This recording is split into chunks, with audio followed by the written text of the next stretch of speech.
सबैजना नमस्कार। अनि आजको दिनमा है मैले यसरी नयाँ भ्लग ल्याएर आइरहेको छु तपाईँहरूको समक्षमा। अनि मेरो साथ छ प्रभाकर। यहाँ हामी यसरी मलहरू बाँध्दैछौँ। आज एकदम सरप्राइज छ। एकदम योसँग बिहान बिहानै 6 बजी नै यसरी कामहरू गर्न गइरहेछ हामी। बाख्राको मल हो चाहिँ अब यहाँ सबै गरेर फेरि माथिपट्टि गाईको छ त्यसले त्यहाँ 45 वटा छ है, 55 वटा छ अरे। 55 वटा त्यहाँ फेरि बाँध्नुपर्छ अनि गाडीमा हालेर लग्नुपर्छ। त्यो जग्गा चाहिँ एकदम धेरै डरलाग्दो जग्गा हो। त्यसलाई चाहिँ सबैजना जन्नत भनिने गर्दछ है। त्यो जग्गा चाहिँ एकदम धेरै दामी छ। अहिले सानो हामीले टी ब्रेक दिइरहेछौँ। यहाँ चाहिँ हेर्न सक्नुहुनेछ कतिवटा बोरा छ है मलको, गाईको। एकदम अब चाहिँ यसलाई बाँधेर यहाँ राख्नेछौँ। फाइनली हामीले सबै बाँधिसक्यो। अब 2-3 छ, बाजेले गर्नु हुँदैछ है। अब चाहिँ हामी एकछिन खाजाहरू खाएर जानेछौँ हाम्रो बडी। अब चाहिँ हामी अन्त खाजा खाएर जन्नतपट्टि लाग्नेछौँ। खाजा चाहिँ रोटी र आलु छ, यो खाएर हामी निस्किनेछौँ। गाडीमा आयो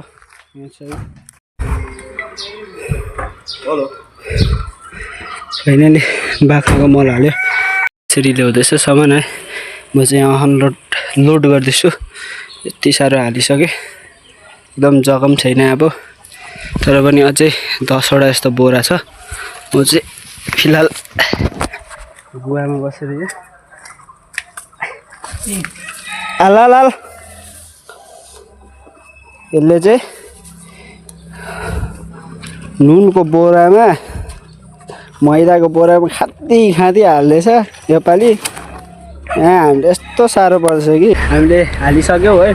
अझै अगाडिपट्टि पनि 3टा यस्तो छ, त्यो हाल्नु गर्दैछौँ। यसो हेर्नुहोस् होला यो हामी आइपुगिसकेका छौँ है। 2 जग्गा अघि झारिसक्यो, अब 1 जग्गा छ लास्ट ट्याङ्क। यहाँ तल यहाँ छ, फेरि यहाँ पनि छ है। देख्दै भाइ गाडी पनि गयो। फिलहाल हामीले सबै उतारिसक्यो। यस्तो जाडो महिनामा पनि पसिना पसिना भइसक्यो है हामीहरू। अन्त प्रभाकर भाइ नमस्ते सबैलाई। चले एक काम कर 200 रुपए दे और 50 रुपए काट ओवर एक्टिंग के वजह। स्कुटी पनि लिएर आएको छु। त्यो डल्लै गोवा चाहिँ मेरो साथीको हो है। साथीले मलाई सकाइदियो भनेर बोलाएको थियो, त्यस कारण म आज यहाँ साथीकोमा छु। एभ्री इयर हामीले गर्ने गर्छौँ यो रोपाइ सोपाइ सबै हामीले गरेको। अनि फेरि एकजना साथी चाहिँ बाहिर पढ्नु गएको छ, त्यस कारण उ आउनु पाएन। तपाईँहरूले मेरो प्रिभियस भ्लग हेर्नुभयो भने हिन्दीमा छ, त त्यस्तो राम्रो एडिटहरू केही भएन रहेछ है त्यसमा। अन्त तपाईँहरू त्यसमा हेर्नु सक्नुहुनेछ। साथीको चाहिँ एकदम धेरै राम्रो। तपाईँले प्रभाकर लाइभ भिडियोमा हेर्नुहुन्छ भने यहाँ हेर्नु सक्नुहुनेछ है। पानीको उयो राख्ने है, पानी राख्ने। अनि गाज मुला एकदम सेतो रातो एकदम धेरै राम्रो। कोपीहरू है मजाले बनाएर राखेको रहेछ, यसले रोपेको रहेछ। यहाँ टमाटर धेरै राम्रो छ, एकदम अर्ग्यानिक। यो चाहिँ के हो है दिस वान? यो चाहिँ सिमी अरे। यो धनियाँ पालक है। यहाँ एकदम हेर्नु सक्नुहुन्छ मेथी धनियाँ पालक हुन्छ। अन्त यहाँ छ सिमी। यही नहीं अभी और सुनिए। तपाईँले मैले फर्स्ट चाहिँ सुरुमै तपाईँहरूलाई भनिरहेको थिएँ म जन्नत लिएर जान्छु भनेर है। यस जग्गालाई पहिल्यैदेखि एउटा जन्नत भनिने गर्दछ, किनभने धेरै राम्रो है एउटा नेचरसँग इन्भाइरोमेन्ट, ग्राउन्ड टु अर्थ हुन सकिन्छ यस जग्गाबाट।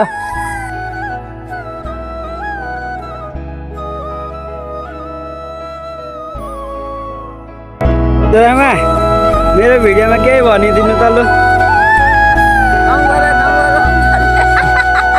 कैसा लगा मेरा मजाक? छिटो छिटो गर्नु अरे। आज आउने भयो भन्नु अरे। करे तो करे क्या, बोले तो बोले क्या। रोपेको कति साल भयो होला? गुवा मात्रै रोपेको हामीले।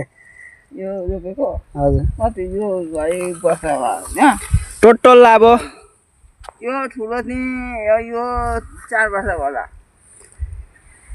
यो ठुलो चाहिँ 4 वर्ष भयो तपाईँको मसिनो 1 वर्ष हुँदैछ यो मसिनो तपाईँको उमेर कति पुग्यो? मेरो हजुर 70 वर्ष पुग्यो 70 What? Bro, what are you talking about, man? 70 वर्ष पुगेर पनि यतिको काम? अन्त सक्दिनँ यसो काम गरेर फाटा फुटी गर्छु 70 वर्ष पुगेँ त म 70 हाम्रो हजुरआमा चाहिँ 70 वर्ष पुग्नु भएर अहिलेसम्म यसरी घाँसहरू बोकेर है घाँसहरू काट्ने कामहरू गर्नुहुन्छ गाईहरूलाई हेर्नुहुन्छ प्रायः जस्तो उहाँको पहिल्यैदेखि गर्दै आएको काम एउटा बस्तीमा बसेपछि एउटा गाई अनि है यसरी भिलेजमा अब घाँसहरू काट्ने एउटा प्रथै जस्तो भनौँ है गाईहरू पाल्नु लागि अर्ग्यानिक खाने बानी हुन्छ पहिल्यैदेखि उहाँहरूलाई मालूम है तेरे बाप को मत सिखा। अहिले चाहिँ हामीले यति सराउन्डिङ एरिया चाहिँ सक्यौँ अब तल हल्का छ अनि पल्लो साइडमा छ अझै अलिक बेसी घाम भएर धेरै गरम पनि भयो ढाडहरू पनि दुख्यो है एकछिन हामी रेस्ट गर्दैछौँ त्यही कारण चाहिँ म तपाईँहरूलाई सानो भिडियो हजुरआमाको पनि ल्याएर आएको छु यहाँ हजुरआमा हुनुहुन्छ यो चाहिँ मेरो साथीको बोजू फाइनली मेरो साथी र साथीको आमा है यसरी खाना लिएर आउनु भइसक्यो अब हामी खाना खानेछौँ कभी कभी लगता है कि पुनीत भगवान है यहाँ बडीले चाहिँ ऊ भातहरू ल्याउनु भएछ सबै कुरा हाम्रो लागि धन्यवाद बडी खाना चाहिँ हाम्रो यस प्रकारले छ है भात आलु साग दाल दही पनि ल्याउनु भएको रहेछ कोल्ड ड्रिङ्कहरू पनि छ यहाँ चाहिँ छ तपाईँको निम्बु पानी जलजिरा पानीहरू अहिले चाहिँ हामी खाना खान आँटेका छौँ एकदम भिलेजमा चाहिँ तपाईँको के हुन्छ भने यस प्रकारले है हामी अब एउटा गाउँ बस्तीमा काम गर्नु गएको छ भने यसरी हामी सबैजना मिलेर एउटा पिकनिक जस्तो खाना खाने गर्छौँ एकदम यो चाहिँ एकदम धेरै मजा आउने गर्छ यसरी नेचरसँग मिलेर है बसेर खाना खानु अन्त यहाँ वाइवाईहरू ल्याउनु भएको रहेछ अहिले चाहिँ हामी खाना खान गइरहेछौँ भरि चाहिँ उज्जवल भाइ पनि आइपुग्नु भएको छ एकदम यसको यहाँ ड्रेसअप हेर्न सक्नुहुनेछ यो घुम्नु गएको अरे अहिले गजब बेइज्जती है के हो बाजे त निदाउनु आँटेको हौ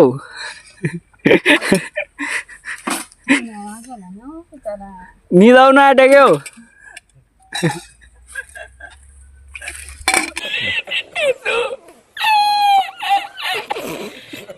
फर्स्टमा यहाँ उतारेको थियौँ है बेला बोकेर जग्गा जग्गा जग्गा जग्गा जग्गा राख्नेछौँ किनभने सजिलो हुन्छ घरिघरि ल्याउनु आइबस्नु परेन र प्रभुकलाई म यसलाई उसँग गइरहेको यो चाहिँ मैले भिडियो बनाउनु लागि मात्रै सानो बोकेको छु परसम्म तपाईँहरूलाई देखाउनु लागि यहाँ प्रभुकर भाइले चाहिँ यहीँ बोकिरहेछ ल 1 2 3 भिलेजमा चाहिँ काम गर्नु यति साह्रो छ कि साथी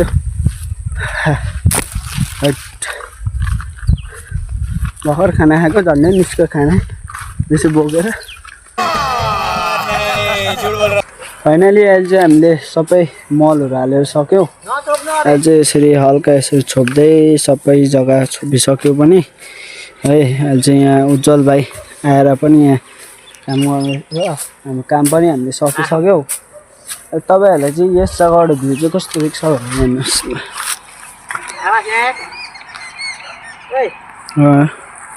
हेलो राज भाइ कताबाट के थियो बजारमा खास त देखेको छैन त रुखहरू एकदम धेरै राम्रो हुन्थ्यो र एउटा यो पल्लोपट्टि देख्दै गर्नु भएको चाहिँ बजार हो गोरुबथानको मेन बजार नै त्यही हो सनसेट हेर्नुहोस् होला स्याटिस देख्छ है राति चाहिँ यहाँबाट एकदम हामीले कामहरू सक्यौँ अब चाहिँ हामी एकछिनमा घरतर्फ पनि लाग्नेछौँ है अहिले चाहिँ मलाई है यति काम गरेर यस्तो अल्छी लाग्यो एकछिन बसेको मात्रै थिएँ अन्त यसले चाहिँ यहाँ पानीहरू हाल्दैछ सागतिर है यो अर्ग्यानिक धनिया छ भर्खर टिपेको अर्ग्यानिक भेजिटेबलमा यहाँ भर्खर धनिया पनि टिपिसक्यो है काम त हामीले अघि सकेको अनि यसको कामले गर्दा म यहाँ बसिरहेको थिएँ एकछिन बसेर फोन हेरेको अम्मा कस्तो डरलाग्दो अल्छी लाग्छ अब गएर सिधै सुत्नु मात्रै मनपर्छ तर अब फ्रेसहरू भएर एकछिन बसेर सुत्नुपर्छ है अन्त